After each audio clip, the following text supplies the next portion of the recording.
10 بیٹے تھے جناب عبد المطلب کے، انہوں نے 6 شادیاں کی مختلف وقتوں میں، 10 بیٹے تھے۔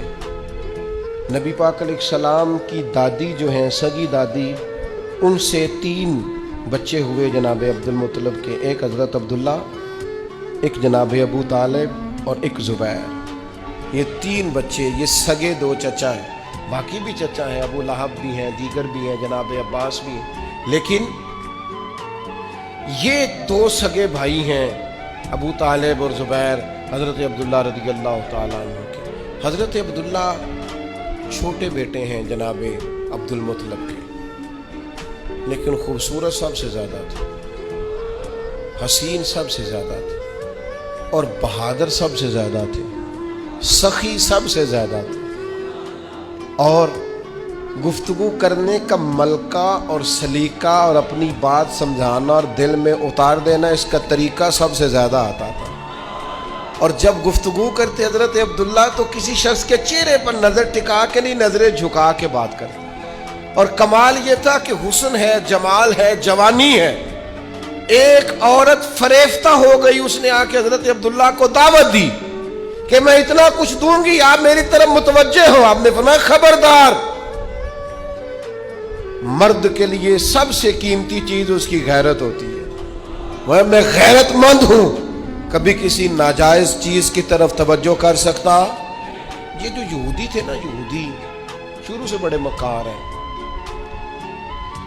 انہوں نے تورات کے اندر وہ نشانیاں پڑھ لی تھی نبی پاک علیہ السلام، یہ جانتے تھے جناب عبداللہ کہ حضور کا نور یہاں منتقل ہو گیا۔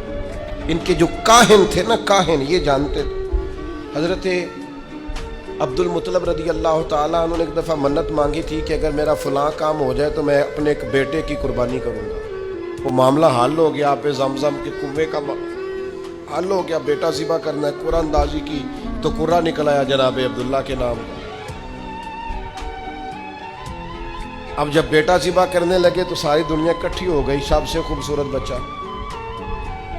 اب کیا کریں؟ انہوں نے کہا جو تورات جاننے والا کوئی ہو اس کے پاس جائیں۔ ایک بی بی تھی، بڑی ماہر تھی تورات جاننے، اس سے جا کے مشورہ کیا تو وہ کہنے لگی اس کا طریقہ ہے نا، آپ ایک طرف جناب عبداللہ کو کھڑا کریں، ایک طرف ایک اونٹ کھڑا کریں، قرآن اندازی کریں، اگر تو قرآن نکلا حضرت عبداللہ کے نام کا تو اونٹ ڈبل کر کے پھر قرآن اندازی کر لیں، اور اگر پھر قرآن حضرت عبداللہ کے نام کا نکلا تو اونٹ 2 کی جگہ 4 کر دیں۔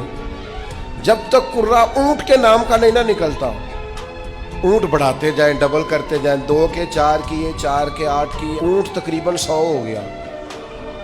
100 اونٹ جب ہوا نا تو پھر جا کے قرہ نکلا، یعنی 1-1 2-2 کر کے اونٹ، یعنی 1-1 کر کے سمجھ لیں اونٹ بڑھائے جا رہے تھے۔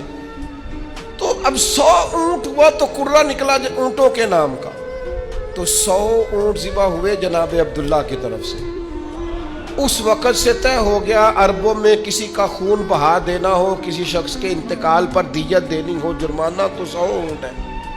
اور یہ اس طرح طے ہوا کہ اسے نبی پاک نے بھی قائم رکھا ہے صلی اللہ تعالی علیہ وسلم۔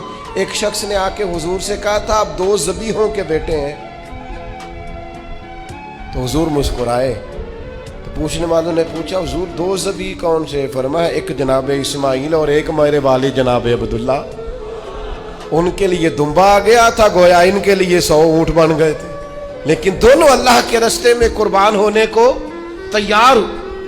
وہ چونکہ جانتے تھے یہودی یہ ساری باتیں مشہور ہو گئی، ان کا حسن بھی، جمال بھی، خوبصورتی بھی، اور پھر 100 اونٹ ان کی طرف سے ذبح ہوئے، یہ ساری باتیں بھی جب معروف ہو گئیں، تب یہودی جو تھے وہ چاہتے نہیں تھے معاذ اللہ ثم معاذ اللہ کہ نبوت ادھر جائے۔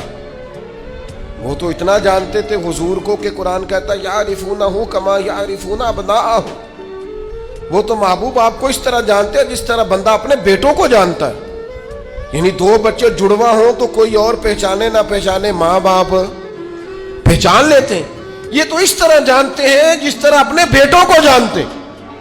ایک دن وہ اکٹھے ہو کے جناب عبداللہ کو شہید کرنے کی غرض سے آئے۔ ایک جنگل میں آپ تشریف فرما تھے، واپس آ رہے تھے تو وہ شہید کرنے آ گیا یہودی، قربان جائیں۔ اللہ تعالیٰ نے ایک نورانی مخلوق بھیجی آسمان، جنہوں نے انہیں مار بھگایا. جب وہ مار کے بھگا رہے تھے نا تو نبی پاک کے نانا جان حضرت آمنہ رضی اللہ تعالیٰ عنہ کے والد یہ منظر دیکھ رہے ہیں. ان کی بیٹی بھی اس دور کی بیٹیوں میں سب سے زیادہ حسین، سب سے زیادہ پاک باز، اخلاق میں سب سے زیادہ اعلیٰ، اپنا مزاج حضرت ابراہیم علیہ السلام کی شریعت پر ہے، چونکہ نبی پاک کے والدین ملت ابراہیم پر ہے، اس طریقے پر عبادت، ریاضت، بت پرستی سے، شرک سے، کفر سے پاک.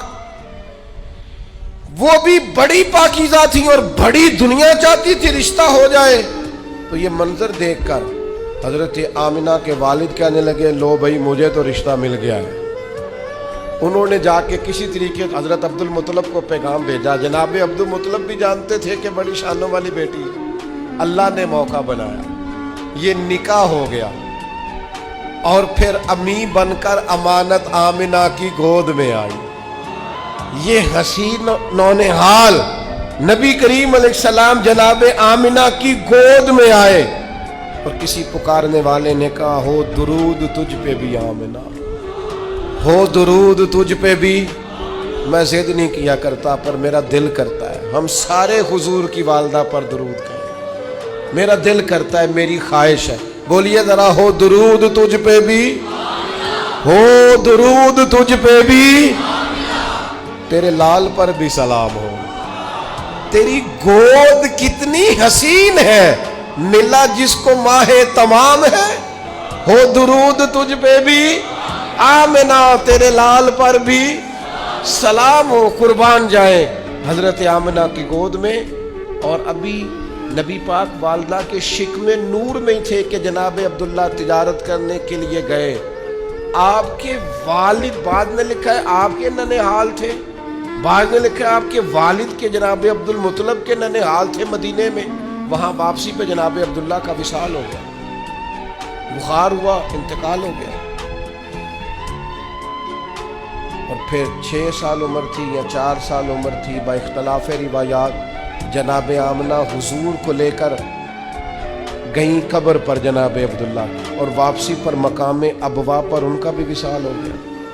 اور جناب ام ایمن کہتی ہیں جناب آمنہ کا جب وصال ہو رہا تھا تو مجھے بیٹا تھما کے، پیارے محمد صلی اللہ علیہ وسلم کا بازو مجھے تھما کے کہہ رہی تھی میرے بیٹے کا خیال رکھنا.